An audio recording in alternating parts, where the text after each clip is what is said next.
عزیز دوستو، بزرگوں اور بھائیوں، قرآن مجید فرقان حمید میں سورہ قصص کے اندر اللہ تعالیٰ نے فرمایا تلک الدار الآخرۃ نجعلھا للذین لا یریدون علوا فی الارض ولا فسادا۔ فرمایا یہ آخرت کا گھر ہے۔ ایک دنیا میں انسان کا گھر ہوتا ہے، ایک آخرت کا گھر ہے۔ فرمایا یہ آخرت کا گھر ہم نے ان لوگوں کے لیے بنایا ہے جو زمین میں نہ تکبر چاہتے ہیں اور نہ فساد پھیلاتے ہیں۔ یہ آخرت کا گھر ہم نے ان لوگوں کے لیے بنایا ہے۔ اور فرمایا والعاقبۃ للمتقین، آخرت کی بھلائی پرہیزگاروں کے لیے، جو لوگ نہ تو تکبر چاہتے ہیں نہ فساد کرتے ہیں، جو متقی بن کے اللہ سے ڈر کے وقت گزارتے ہیں۔ یہ آخرت کا گھر ہم نے ان لوگوں کے لیے بنایا۔ نبی پاک صلی اللہ تعالیٰ علیہ وسلم نے لوگوں کے دلوں میں خوف خدا پیدا کیا، تو حضور علیہ السلام کے بعد بھی جو خلفائے راشدین ہوئے، حضرت ابوبکر صدیق سے لے کر امام حسن تک، حضرت ابوبکر صدیق، سیدنا عمر فاروق، عثمان غنی، مولا علی، اور حضرت علی کے بعد 6 مہینے تک حضرت امام حسن نے بھی خلافت کی۔ تو یہ سب لوگ اللہ سے ڈرنے والے تھے، پرہیزگار تھے۔ یہ وہی لوگ تھے جن لوگوں نے نہ تو اطراء زمین میں نہ تکبر کیا نہ کوئی فساد کیا، وہی لوگ تھے۔ اس کے بعد پھر ملوکیت آ گئی اسلام کے اندر، بادشاہت آ گئی۔ حضرت امیر معاویہ رضی اللہ تعالیٰ عنہ پہلے بادشاہ ہیں اسلام کے، اور بعد میں جو لوگ ہوئے انہوں نے بادشاہت کی، خاندانوں کو نوازا، بڑے بڑے لوگوں کو وظیفے دیے، سیاسی چالیں بھی چلیں، بہت سارے جگہوں پہ فساد بھی ہوا، بڑے حالات خراب بھی ہوئے۔ لیکن اللہ تعالیٰ نے میرے نبی پاک علیہ السلام کے دین کو یہ کمال دیا ہے کہ یہ دین بھی موجود رہے گا اور اس پر ہمیشہ عمل کرنے والے بھی موجود رہیں گے۔ اللہ تبارک و تعالیٰ نے پھر ایک خوبصورت انسان، بنو امیہ کی حکومت تھی، اسی میں سے ایک خوبصورت دھلا ہوا، سجا ہوا، سمرا ہوا، خوشبو والا، میٹھا بھی، ٹھنڈا بھی، پیارا بھی، نیک بھی، متقی بھی، اصول والا بھی، رسول اللہ علیہ السلام کا غلام حضرت عمر بن عبدالعزیز، اللہ تعالیٰ نے یہ مرد مجاہد پیدا فرمایا۔ آپ مدینہ شریف میں پیدا ہوئے۔ آپ کے جو والد گرامی تھے وہ مصر میں گورنر تھے۔ حضرت عمر بن عبدالعزیز رحمۃ اللہ تعالیٰ علیہ کی جو والدہ ہیں وہ حضرت عمر فاروق کی پوتی ہیں، تو آپ کی رگوں میں فاروقی خون بھی تھا۔ حضرت عمر بن عبدالعزیز رحمۃ اللہ تعالیٰ علیہ کے والد گرامی نے آپ کو مدینے میں پڑھنے کے لیے چھوڑا۔ حضرت صالح بن کیسان ایک عالم اور محدث تھے، ان کے پاس آپ نے تعلیم پائی۔ اور جناب عمر بن عبدالعزیز رحمۃ اللہ تعالیٰ علیہ کے والد اگرچہ مصر میں تھے، لیکن آپ کو مدینہ میں رکھا، آپ نے مکمل تعلیم حاصل کی، علم حاصل کیا، چھوٹی سی عمر میں قرآن پاک کے حافظ بھی ہو گئے۔ پھر جب بڑے ہوئے تو اللہ نے یہ موقع دیا، چونکہ خاندان کی حکومت تھی تو آپ مدینہ شریف کے گورنر بنے، اور مدینہ منورہ کے ساتھ ساتھ آپ کو طائف کی حکومت بھی ملی، مکہ مکرمہ کی حکومت بھی ملی۔ پھر بعض جگہ پہ تو یہ ہے کہ آپ نے خود کسی وجہ سے استعفیٰ دیا، اور بعض جگہ یہ ہے کہ سازش کر کے آپ کو معزول کیا گیا۔ لیکن حضرت عمر بن عبدالعزیز نیک بڑے تھے، پرہیزگار بڑے تھے، پر خوش لباس بھی بڑے تھے۔ خادم کو جب بھیجتے تھے بازار تو کہتے تھے جو سب سے مہنگا جوڑا ہو وہ خرید کے لانا۔ خوشبو بہترین استعمال کرتے تھے۔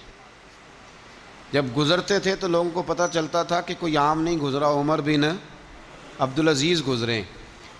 جب تک گورنر رہے، جب تک خاندان میں رہے، ماحول اور رہا۔ سلیمان بن عبد الملک خلیفہ جب جانے لگے تو انہیں وصیت کر دی کہ میرے بعد عمر بن عبدالعزیز خلیفہ ہوں گے۔ یہاں تو لوگوں کو عہدہ ملے تو لوگوں کی کیفیت بدل جاتی ہے نا، لیکن جب حضرت عمر بن عبدالعزیز کا اعلان ہوا تو رونے لگے، ایک کونے میں بیٹھ کے رونے لگے، فرمانے لگے مجھے امید نہیں تھی کہ وہ اتنا بڑا بوجھ میرے کندھوں پہ ڈال کے چلا جائے گا۔ اتنے سارے لوگوں کا بوجھ، اتنے سارے لوگوں کی آزمائش۔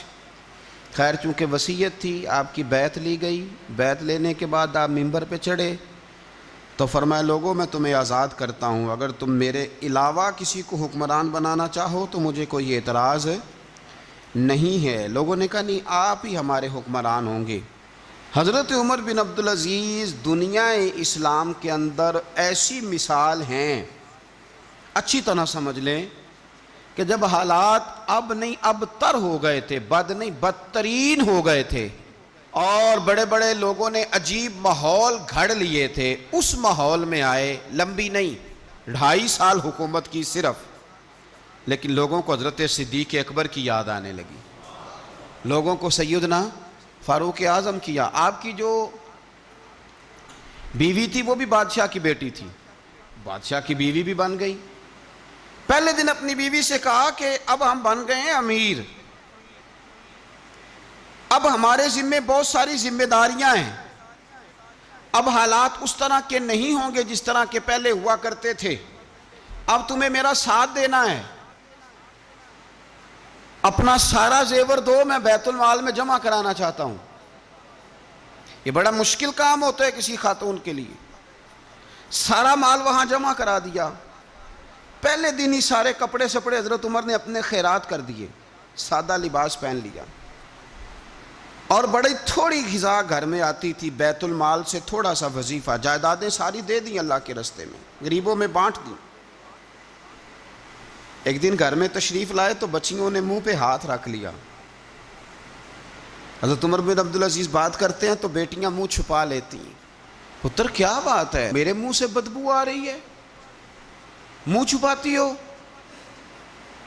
تو بچیاں خاموش ہوئیں۔ جب دوبارہ پوچھا تو کہنے لگے ابا جی جو آپ خرچہ دیتے ہیں نا اس میں 2 وقت روٹی نہیں پک سکتی، اور یارو میں آپ کو وقت کے امیر کی بات سنا رہا ہوں، یہ جو رکھ رکھاؤ میں نے اور آپ نے بنا لیا ہے تو خرچے اتنے بڑھا لیے کہ ہم الجھ گئے، ہم سے پورے نہیں ہوتے۔ لیکن جنہوں نے اولادوں کو سادہ رکھا، حالات قابو میں رکھنے میں کامیاب ہوئے، بچ گئے۔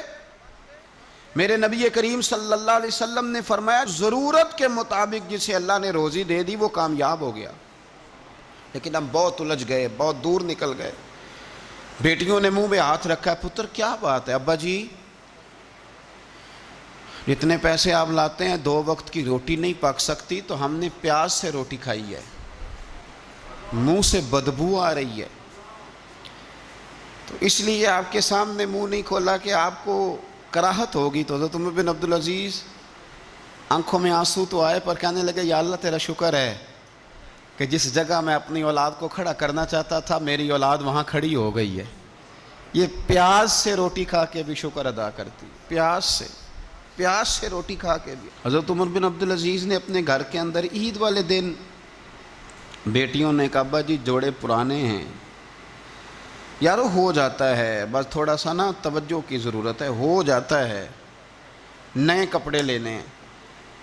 اب ایک گھر میں شادی ہوتی ہے تو اس گھر سے تعلق رکھنے والے ہر گھر میں شادی سمجھنے شروع ہو گئی، لاکھوں روپے کا مال صرف کپڑوں پہ، جوتوں پہ اور ان کے لوازمات پہ لگتا ہے۔ غربت کیسے ختم ہوگی؟ حالات کیسے ٹھیک ہوں گے؟ پردیس میں جانے والے واپس کیسے آئیں گے؟ کس طرح یہ ماحول ٹھیک ہوگا جب اخراجات اتنے بڑھا لیے جائیں؟ حضرت عمر بن عبدالعزیز رحمۃ اللہ علیہ کی بیٹیوں نے کہا عید پہ کپڑے لینے، ضد کی تو جناب عمر نے اپنے وزیر خزانہ کو خط لکھا، فرمایا 1 مہینے کی تنخواہ مجھے ایڈوانس دے دو، بیٹیوں کے کپڑے لینے ہیں۔ تو جب بادشاہ عمر بن عبدالعزیز جیسا ہو تو پھر وزیر بھی نیک ہی ہوتے ہیں، وزیر بھی نیک۔ تو وزیر کہنے لگا حضور کچھ باتیں آپ سے سیکھی ہیں، اگر اجازت دیں تو کر لوں؟ کہا جناب کرو۔ کہنے لگے آپ 1 مہینے کی تنخواہ ایڈوانس مانگ رہے ہیں، آپ 1 مہینے تک زندہ رہیں گے؟ یہ آپ سے سیکھی ہوئی باتیں۔ حضرت عمر بن عبدالعزیز کہنے لگے رب تیرا بھلا کرے، تو نے سوئے ہوئے عمر کو پھر سے جگا دیا۔ بیٹیوں سے آ کے کہنے لگے پتر پرانے کپڑے دھو کے پہن لو، اگر کپڑے دھو کے پہن لوگی اور پہن کے رب کی بارگاہ میں کھڑے ہوگی تو رب تو پہلے ہی بڑا قبول فرمانے والا ہے، اللہ تو پہلے ہی بڑا قبول کرنے والا ہے۔ تو صاحب یاد رکھیں حضرت عمر بن عبدالعزیز نے اپنے گھر کے اندر یہ ماحول پیدا کیا، اپنے گھر کے اندر یہ کیفیات آپ نے بنائیں، بنا کر کے سجائیں۔